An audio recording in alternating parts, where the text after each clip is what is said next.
Hi, I wanted to do a quick video in response to somebody that said that there is a bug in TTS, a bug with the play calling. So I'm going to do a video. This is going to cover little tricks and tips you can do in TTS to improve the gameplay experience and also look at some of the quote unquote bugs, because they do. They can be replicated if you double click or if you put the cards in wrongly. But I just wanted to explain sort of the right way to do things. So first of all, I thought this would be a really interesting one to show you the first trick, because this is spaceships versus pills. Now, if you own the game in real life, like I do, and you've built all 32 teams in both colours, like I have, then you don't have this problem. But in TTS, we only have one kit per team loaded in, and that creates this exact problem where we have white versus white. So if you highlight all of the spaceships team and right click on them, you can go to color tint. If I select a color tint, and I'm going to go with a nice dark green, so I'm going to try that one, and now I have all the spaceships in dark green and all the bills.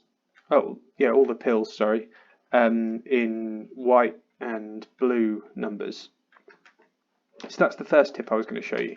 The second one is when you're discarding cards over here, they never quite sit neatly on this pile, no matter how you pull them around. And if I was to put cards here manually, normally we'd use the play call button, then they don't ever sit here neatly. But you can fix that as well. So if you grab all of the cards,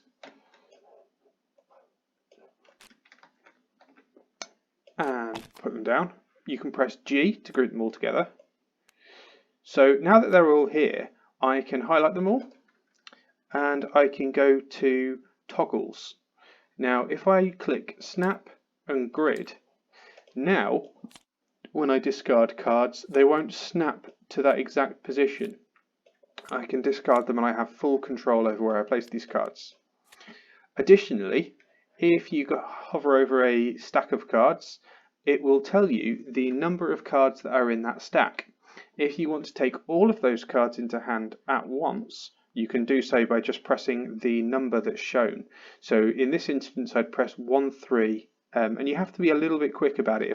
If I'm slow and just press 1 and then wait for the 3, then it's going to just give me the one card. But if I press 12, for instance, it gives me all of the cards. So that's just a second trick I wanted to show you. Oh, I just realised I've tinted the ball when I did that. So let's cancel the tint by clicking this top right button. Okay, I've now got an untinted ball. Okay, so other tricks. If you are playing with a custom team, or if you're playing with my variant, then you can click on the players and you can change their name and you can add any skills that you need to down here. And when you do so, it will show you, by putting it there, it will show you when you hover over, and if you instead put it here, it will not show you when you hover over. Oh, sorry, it will. It just popped up there. Okay. But yeah, I always just put it here, and that seems to do the job.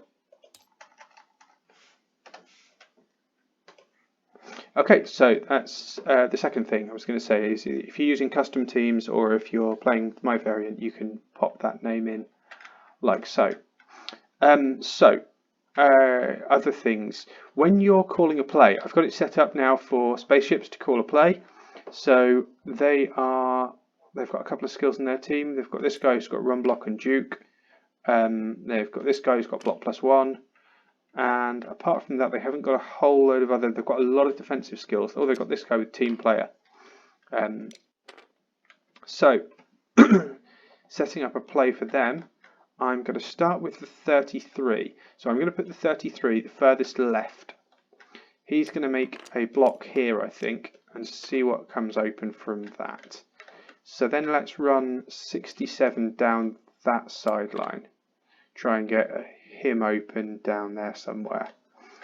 And then I'm going to move 5, and I'm going to move him to here. Get this guy under team player, and then this guy can go for a block on one of them. So then 47. And at this point, I'm going to look at my options and maybe go to 66. And he's either going to be throwing at this point, or he's going to be going on a run. So I then grab 66's card and put him there. Now, I'm going to show you how to do this properly, and then I'm going to show you how to cause a bug. So if I just click Call Play once, the cards neatly stack and are automated to go over there. However, suppose in the first instance, I press 5 and they'll come back. Suppose I'm trying to actually help the computer and I think, oh, it's going to do this for me. So I put them face down over here. So I went with 33 and then 67 and then 5, 47 and 66. So this time I've put them all face down and I think I'm being really helpful to the computer, but when I press Call Play, it's now going to stack everything face up, revealing to my opponent exactly what my plans were. So that's the first way how you can cause a problem. The second way you can cause a problem is if I pull all these cards back in, I'm forgetting the order, oops, and 47, there we go. That was the order I had before. So the second way I can cause a problem is if I double click Call Play. So I showed you what happens when you single click, but if I double click now, it now actually tries to execute the action twice. Now you'll notice if you rewind, I could just show you again, but when you press Call Play, it does two things sort of simultaneously. It flips the cards over and it executes an action of stacking them. So if you press it twice, it's going to flip them and then immediately unflip them, which obviously doesn't really help you when your objective is to get them neatly stacked face down there. So as I say, that's one click, or if I pull in 5 new cards, I can just show you. Or when you double click, it's going to flip and immediately unflip. And yeah, that's not what you want. So yeah, similarly with pressure, if I press it once, I discard 2 cards. If I press it twice, then it will flip all my cards, and then it will start to unflip them, and it will have discarded 4 cards instead. And obviously, that's not what you want. So yeah, just a few little tips and tricks for how to use Technobowl when you're in TTS.